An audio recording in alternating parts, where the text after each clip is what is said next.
हाय, good morning, सत श्री अकाल, आदाब, नमस्कार, वनकम और जय हिंद। कैसे दोस्तों? अ, एक खबर जो कल शाम को आई, हालांकि इसको टॉपिक को आप सोच रहे हो कि यहाँ पे बताना कितना लाजमी है, कितना ज़रूरी है। लेकिन क्योंकि मुझे मेडिकल क्षेत्र के साथ कोई भी खबर आओ आती है, चाहे वो पॉलिटिकली लिंक्ड हो या कैसे भी हो, मैं यहाँ पे आके बताता ज़रूर हूँ क्योंकि वो हेल्थ से रिलेटेड होती है। और कई लोगों को ये उत्सुकता भी रहती है जानने की आखिर हुआ क्या होगा। जैसे कि खबर आ रही है कि गैंगस्टर जो थे मुख्तार अंसारी, कल कल करीब उम्र उनकी 63 साल थी।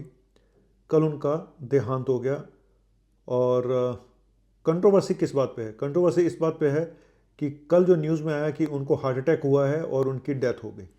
लेकिन आरोप ये लग रहे हैं कि उनको धीमा जहर दिया जा रहा था या जहर दिया जा रहा था खाने में मिला के या कैसे भी।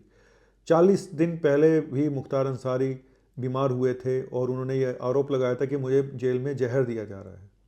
कुछ दिन पहले ये भी सुना जा रहा था कि उनका कोई ऑपरेशन हुआ था। और अभी कुछ दिन 2-4 दिन पहले शायद उनको दोबारा एडमिट किया था, फिर छुट्टी कर दी गई थी। उनको जो प्रॉब्लम्स हो रही थी वो पेट की प्रॉब्लम हो रही थी, उनको कॉन्स्टिपेशन हो रहा था, उनके साथ पेशाब करने में दिक्कत हो रही थी। तो कुल मिला के अभी देखो, एक बात बताऊँ मैं आपको, कुछ चीज़ें मैं आपको बताना चाहता हूँ और कुछ कि स्लो पॉइजन आखिर होते कैसे हैं और क्या क्या सिम्टम होते हैं कि क्या कैसे पता चलेगा कि किसी पेशेंट को स्लो पॉइजन दिया जा रहा है या नहीं दिया जा रहा है, खाने में मिला के कुछ ऐसा दिया जा रहा है जो उसको धीरे धीरे पॉइजन बन रहा है उसकी बॉडी में। पहले यहाँ पे बता देता हूँ कि यहाँ पे क्या होगा, फिर स्लो पॉइजन की बात करेंगे। अ, मैं क्योंकि मैं बहुत डिटेल नहीं जानता हूँ, एक बात तो कंफर्म है, ये भी बताया जा रहा है कि उनको खून की उल्टी भी आई थी। ऐसा लग रहा है कि कोई ऐसी बीमारी, देखो यहाँ पे 2-3 चीज़ें हो सकती हैं, इसको तो मैं नहीं बता सकता हूँ कि उनको जहर दिया गया नहीं दिया गया। ये चीज़ें तो सिर्फ जब तक जांच का विषय है, पोस्टमार्टम की रिपोर्ट आएगी तब पता चलेगा। लेकिन हार्ट अटैक तो नहीं हुआ होगा ऐसा मुझे लगता है, क्योंकि लोगों को ना ये नहीं पता होता कि हार्ट अटैक और कार्डियक अरेस्ट में क्या फ़र्क होता है। न्यूज़ चैनल वालों को सीधे बोलूँ तो घंटा कुछ नहीं पता होता कि हार्ट अटैक और कार्डियक अरेस्ट में क्या फ़र्क होता है। वो तो जो उनको समझ में आएगा वो लिख देंगे, हार्ट अटैक हो गया, कार्डियक अरेस्ट हो गया। मैं आज आपको बताना चाहता हूँ कि कार्डियक अरेस्ट और हार्ट अटैक में फ़र्क क्या होता है। हार्ट अटैक होता है कि हार्ट में ब्लॉकेज हो गई और हार्ट अटैक हुआ और उससे डेथ हुई। कार्डियक अरेस्ट हार्ट अटैक के बाद कार्डियक अरेस्ट होता है। कार्डियक अरेस्ट से हार्ट अटैक नहीं होगा। कार्डियक अरेस्ट का मतलब है कि हार्ट ने एकदम से काम करना बंद कर दिया। हार्ट अटैक का मतलब ये नहीं है। हार्ट अटैक का मतलब है कि अटैक हुआ, ब्लॉकेज हुई और हार्ट की मसल डैमेज होनी शुरू हो गई। अब उस हार्ट अटैक की वजह से कार्डियक अरेस्ट हो सकता है कि हार्ट अटैक हुआ, हार्ट हार्ट की मसल डैमेज हुई और हार्ट ने अचानक काम करना बंद कर दिया, जिसको हम बोलते हैं कार्डियक अरेस्ट। लेकिन ये कार्डियक अरेस्ट किसी भी बीमारी में होता है, आखिर में कार्डियक अरेस्ट ही होता है, ये समझ लो, जिसको हम बोलते हैं कार्डियो पल्मोनरी फेलियर और cardiac arrest. End of the disease, चाहे वो कैंसर है, चाहे वो कोई भी है ना, चाहे वो सेप्सिस है, शॉक है, एंड में जाके कार्डियक अरेस्ट ही होता है, क्योंकि हार्ट को जब ऑक्सीजन सप्लाई नहीं मिलती है तो हार्ट काम करना एकदम से बंद कर देता है। तो यहाँ पे भी कार्डियक अरेस्ट हुआ होगा ऐसा लगता है। लेकिन कार्डियक अरेस्ट का कारण क्या रहा होगा? क्या उनको कोई इन्फेक्शन था बहुत भयंकर? क्या उनको अब खून की उल्टी आई? तो क्या लीवर की प्रॉब्लम थी, सिरोसिस थी, या कोई और बीमारी थी, या कोई ऑपरेशन भी किया गया था? क्या वो किसी क्रॉनिक इलनेस से सफ़र कर रहे थे? और क्या उनको पॉइजन दिया गया, जैसा कि उनके अपने शब्द थे कि जी भाई मुझे तो पॉइजन दिया जा रहा है। तो चलिए, ये तो अब एक गूढ़ चर्चा का विषय भी बन जाएगा और इस पे पॉलिटिक्स पॉलिटिक्स भी होगी, जी हाँ जी उनको जहर दिया गया, फलाना दिया गया, उनके घर वाले भी बोलेंगे, पोस्टमार्टम की रिपोर्ट भी आएगी। लेकिन आज मैं आपको बताना चाहता हूँ, मुझे ऐसा लगता है, ये मेरा मानना है कि अगर जहर वहर की बात है तो मैं नहीं बता सकता हूँ, लेकिन स्लो पॉइजन के सिम्टम क्या होते हैं वो आज आपको बता देता हूँ। लेकिन किसी भी चीज़ को ये बोल देना कि मुझे ऐसा लगता है, कोई अगर ये आपको बोले कि मुझे ऐसा लगता है, मुझे पॉइजन दिया जा रहा है, तो भाई दो चीज़ें हो सकती हैं। एक तो वो इंसान को कोई स्किज़ोफ्रेनिया नाम की मानसिक बीमारी भी हो सकती है, जिसको ये लगना शुरू हो जाए कि मेरे घर वाले मुझे घर में जहर दे रहे हैं।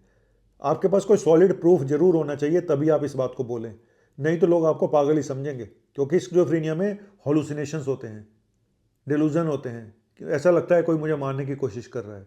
तो ज़्यादातर केसेस में ऐसा भी होता है। लेकिन सच में अगर स्लो पॉइजन दिया जाए, और स्लो पॉइजन कौन सा होता है मालूम है? एक तो होता है आर्सेनिक, जो चूहे मारने की दवा, ये स्लो पॉइजन होते हैं। एक लेड होता है। ज़्यादातर 1970 से पहले जो पेंट बनते थे, तो बच्चे उन दीवारों को चाटते थे तो वो लेड उनमें चला जाता था उनके बदन, क्योंकि पेंट के अंदर लेड होता है। अब जरूर जो आधुनिक पेंट हैं वो अब वो वाले पेंट वाले नहीं रह गए, लेकिन जो अभी भी जो अनब्रांडेड पेंट हैं या इस तरह के पेंट हैं उनमें लेड टॉक्सिटी होती है। अगर घर में पेंट हो रहा होता है तो हम बोलते हैं कि घर वालों को कि आप घर से निकल जाओ, उस पेंट में मत रहो। अगर अनब्रांडेड छोटे मोटे कोई ब्रांड के या बिल्कुल ही लोकल कोई ब्रांडिंग के पेंट हैं जिनका अता पता नहीं है, तो उनमें लेड टॉक्सिसिटी हो सकती है। लेड का एक्सपोजर आपके नाक और मुंह से होता हुआ आपके अंदर जा सकता है और प्रॉब्लम आ सकती है। लेकिन किसी भी क्रॉनिक पॉइजन अगर धीरे धीरे दिया जाता है तो उसके क्या क्या सिम्टम होते हैं? सिम्टम देखो, अगर मैं बताऊंगा तो आप कहोगे यार ये तो मुझे भी ऐसा लग रहा है, मुझे भी ऐसा नहीं है। फिर भी बताने का करूंगा कि मोटा मोटा कि हर ऑर्गन पे असर आ सकता है जिसको धीरे धीरे पॉइजन दिया जाए। उसके पेट में प्रॉब्लम हो सकती है, उसको नोजिया, वोमिटिंग, डायरिया, पेट में दर्द, ये हो सकता है ना। उसको एंग्जाइटी हो सकती है, डिप्रेशन हो सकता है, उसको सांस लेने में दिक्कत हो सकती है, उसको खांसी आ सकती है, वीजिंग हो सकती है, तो उसकी धड़कन तेज हो सकती है, धड़कन स्लो हो सकती है ना। तो स्किन में प्रॉब्लम्स हो सकती हैं, स्किन रैशेस हो सकते हैं, स्किन एलर्जी हो सकती है। कोई भी ऑर्गन ऐसा नहीं है जिस पे असर ना पड़े। तो इस तरह से ये एक जनरल पिक्चर आती है उभर के कि पूरी बॉडी पे असर डालना शुरू हो जाता है और किडनी डैमेज होना शुरू हो जाती है। किडनी पे बहुत बुरा असर पड़ता है इन पॉइजन्स का। लेकिन ये इतना आसान नहीं होता। सच बता रहा हूँ, अगर आप कल को किसी डॉक्टर के पास जाके बोले सर मुझे ऐसा लग रहा है कि मुझे कोई पॉइजन दिया जा रहा है, तो मैं कैसे पता लगाऊँ? है ना, आपके पास प्रूफ होना चाहिए। और अगर आपको ऐसा लग रहा है कि आपके घर के खाने में कोई प्रॉब्लम है या आपको दिया जा रहा है, आप कुछ दिनों के लिए वो खाना खाना बंद कर दो। 4-5 दिन, हफ्ता 10 दिन बंद करके देख लो, बाहर का खाना खा के देख लो। लेकिन ये बहुत रेयर चीज़ें हैं, ये कोई आसान काम नहीं होते और इस तरह से दिया नहीं जाता है। बहुत रेयर किस्से होते हैं इस तरह के जहाँ पे स्लो पॉइजन किसी को दिया जाए। ये क्योंकि एक गैंगस्टर थे और धीरे धीरे गैंगस्टर अब ख़त्म होते जा रहे हैं, है ना चंबल रहा, ना चंबल के डाकू रहे, और बाकी रही से कसर अब इस तरह से जो ये भी पिछले काफ़ी सालों से जेल में थे।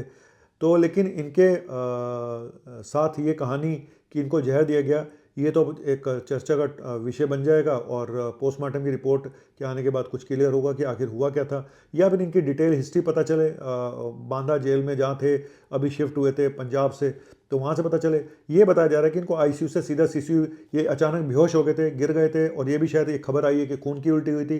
तो कहीं ना कहीं शॉक में चले गए थे। और शॉक क्यों हुआ? मतलब बीपी का डाउन हो जाना, और ऐसा लग रहा है कि अरेस्ट हुआ था, कार्डियक अरेस्ट। लेकिन कार्डियक अरेस्ट का मेन कारण क्या था ये नहीं पता है। कि हार्ट ने काम करना तो बंद कर दिया, लेकिन क्या कौन सी ऐसी क्रॉनिक इलनेस थी जिसका इलाज भी चल रहा था और जिसकी वजह से इनके ऊपर असर पड़ा? तो ये सब अब चर्चा का विषय रह जाएगी। मैं इस पर नहीं कुछ बता रहा हूँ, मैं सिर्फ इतना बता रहा हूँ कि कार्डियक अरेस्ट और हार्ट अटैक में एक फ़र्क होता है जिसको समझ लिया जाए। यहाँ पे हार्ट अटैक तो मुझे नहीं लगता किसी भी एंगल से कि इनको हार्ट अटैक हुआ होगा। ये कार्डियक अरेस्ट जरूर हुआ होगा, और कार्डियक अरेस्ट किसी भी बीमारी में हो सकता है। हार्ट किसी भी बीमारी में काम करना बंद कर देता है। आखिरी लोड हार्ट के ऊपर ही आता है एंड में जाके, क्योंकि पहले धीरे धीरे क्या होता है कि किडनी पे असर आएगा, लीवर पे असर आएगा, मल्टी ऑर्गन इन्वॉल्वमेंट होगा, लेकिन सबसे आखिर में कार्डियक अरेस्ट ही होता है। जब हार्ट काम करना बंद कर दे तो आदमी खत्म। ठीक है, तो उम्मीद है कि आपको कुछ समझ में आया होगा जो मैं कहना चाहता हूँ। बाकी तो अब सब रब राखा, और रब को ही पता है कि क्या हुआ था और क्या नहीं हुआ था। मैं तो इस पर कोई टिप्पणी नहीं कर सकता हूँ, क्योंकि मैं तो ना वहाँ था नहीं, ना ही मैं उन डॉक्टर्स में से हूँ जो उनका इलाज कर रहे थे, है ना। तो अब जो भी होगा वक्त के साथ सामने आएंगी चीज़ें कि आखिर ऐसी कौन सी बीमारी थी। क्या वो लीवर से रिलेटेड थी, क्या वो पेट से रिलेटेड थी, कोई कैंसर था, या कोई क्रॉनिक बीमारी थी, है ना। तो कुछ भी कहना मुश्किल है, और लेट्स सी। Thank you. और क्या हार्ट अटैक हुआ था ये भी अब पोस्टमार्टम से क्लियर हो जाएगा। कोई, हाँ, हो सकता है कोई रेयर बीमारी अंदर हो, हार्ट अटैक भी अगर हो तो वो भी पोस्टमार्टम के बाद ही क्लियर होगा। तो तब तक के लिए राम राम, बाय।